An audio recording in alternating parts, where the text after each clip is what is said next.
They came to an area called Gethsemane. Jesus told his disciples, "Sit here while I pray."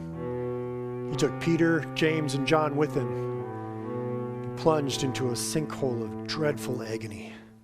So he told them, "I feel bad enough right now to die. Stay here and keep vigil with me."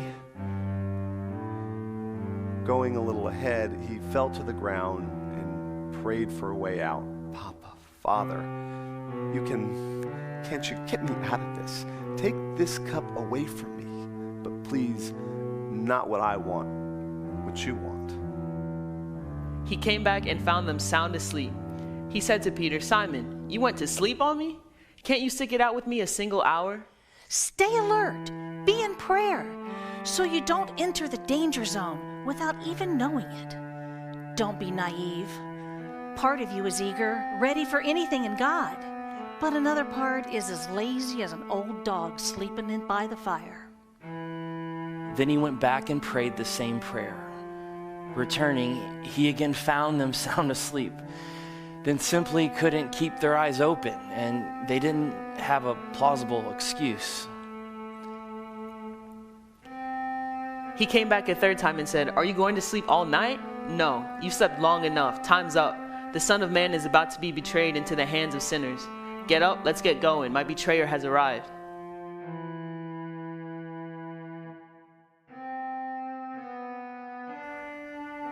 No sooner were the words out of his mouth when Judas, the one out of the 12, showed up, and with him a gang of ruffians sent by the high priests, religious scholars, and leaders brandishing swords and clubs.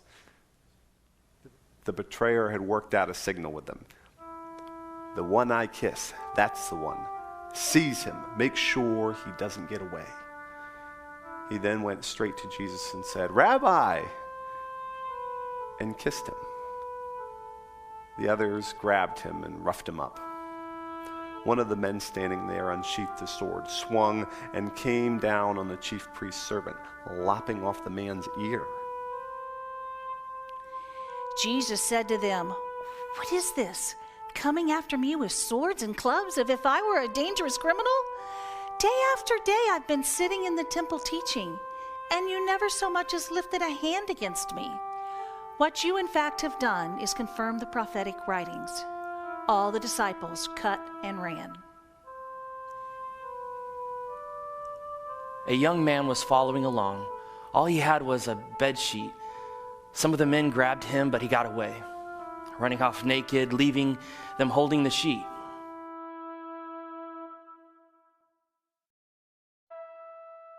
So they led Jesus to the chief priest, where the high priest, religious leaders, and scholars had gathered together.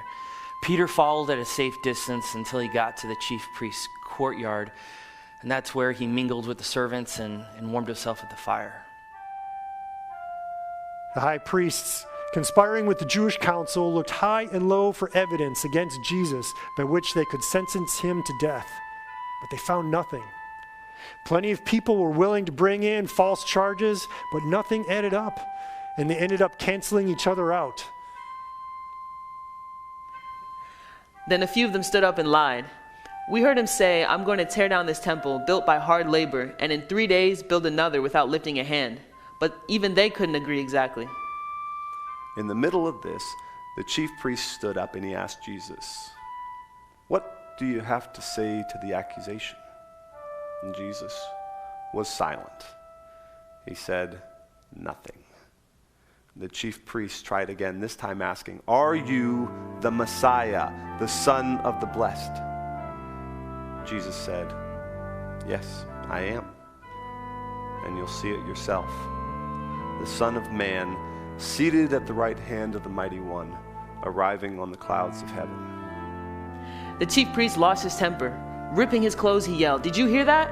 After that, do we need witnesses? You heard the blasphemy. Are you going to stand for it?" They condemned him, one and all. The sentence, death.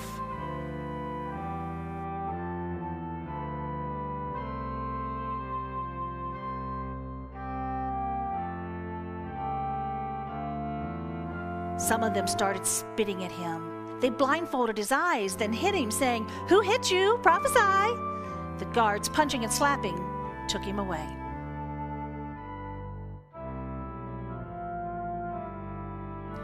While this was going on, Peter was down in the courtyard. One of the chief priest's servant girls came in and, seeing Peter warming himself there, looked hard at him and said, "You were with the Nazarene, Jesus." He denied it. "I don't know what you're talking about."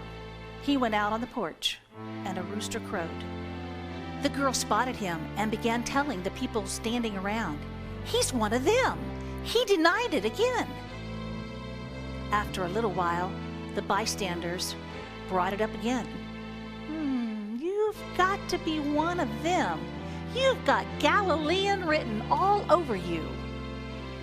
Now Peter got really nervous and swore, "I never laid eyes on this man you're talking about." Just then the rooster crowed a second time. Peter remembered how Jesus had said, "Before a rooster crows twice, you'll deny me 3 times." He collapsed in tears.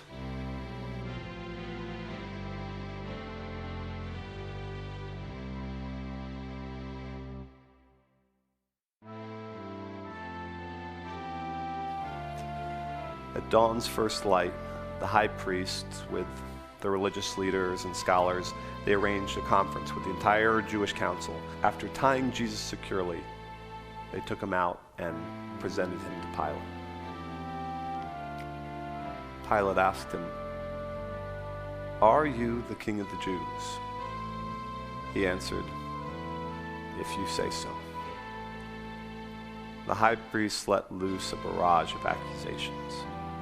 Pilate asked again, "Are you going to answer anything?" That's quite a list of accusations. Still, he said nothing. Pilate was impressed, really impressed. Now, it was custom at the feast to release a prisoner, any prisoner that the crowd would ask for. There was one prisoner called Barabbas, and he was locked up with others who had committed murder during the uprising against Rome. As the crowd came up and began to present its petition for him to be released as a prisoner, Pilate anticipated them. "Do you want me to release the king of the Jews to you?" That's what Pilate said. He knew by this time that it was through sheer spite that the high priest had turned Jesus over to him. But the high priest by then had worked up the crowd to ask for the release of Barabbas. Pilate came back. "So what do I do with this man you call the king of the Jews?" They yelled, "Nail him to a cross!" Pilate objected, "But for what crime?" But they yelled all the louder, "Nail him to a cross!" Pilate gave the crowd what it wanted, set Barabbas free, and turned Jesus over for whipping and crucifixion.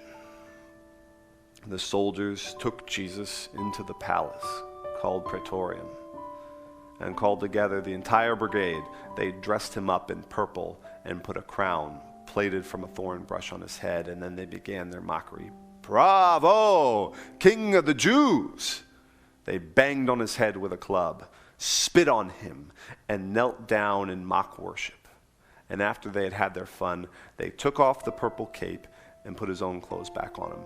Then they marched him out to nail him to the cross.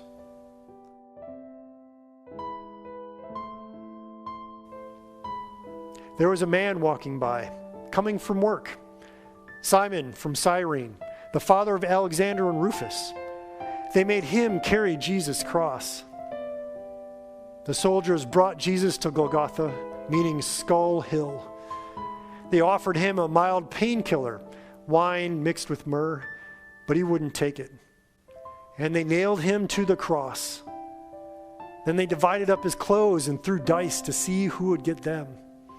They nailed him up at 9 o'clock in the morning. The charge against him, the King of the Jews, was written on a poster. Along with him, they crucified 2 criminals, one to his right and one to his left. People passing along the road jeered, shaking their heads in mocking him. You bragged that you could tear down the temple and then rebuild it in 3 days. So show us your stuff. Save yourself. If you're really God's son, come down from that cross. The high priest, along with the religious scholars, were right there mixing it up with the rest of them, having a great time, poking fun at him. He saved others, but he can't save himself? Messiah is he, King of Israel. Then let him climb down from that cross. We'll all become believers then.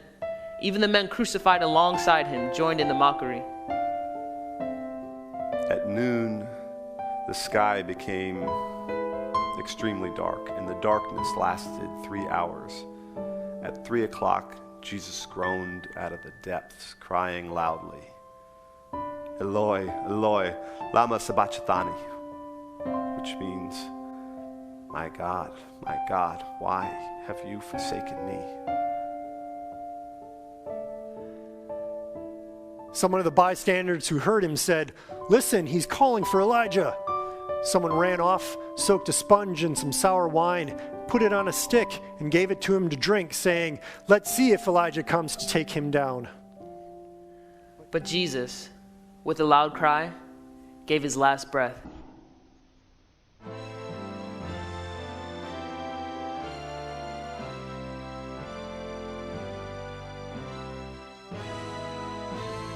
At that moment, the temple curtain ripped right down the middle. When the Roman captain standing guard in front of him saw that he had quit breathing, he said, "This has to be the Son of God."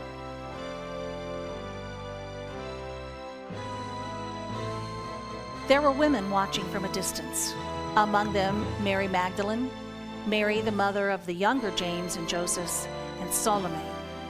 When Jesus was in Galilee, these women followed him and served him, and had come up with him to Jerusalem.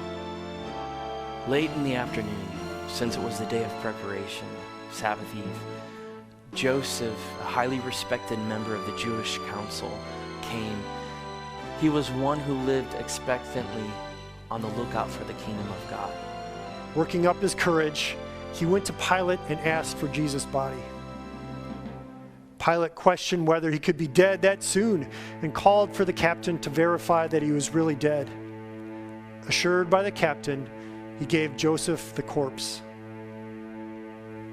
Having already purchased a linen shroud, Joseph took him down, wrapped him in the shroud, placed him in a tomb that had been cut into the rock, and rolled a large stone across the opening. Mary Magdalene and Mary, mother of Joseph, watched the burial.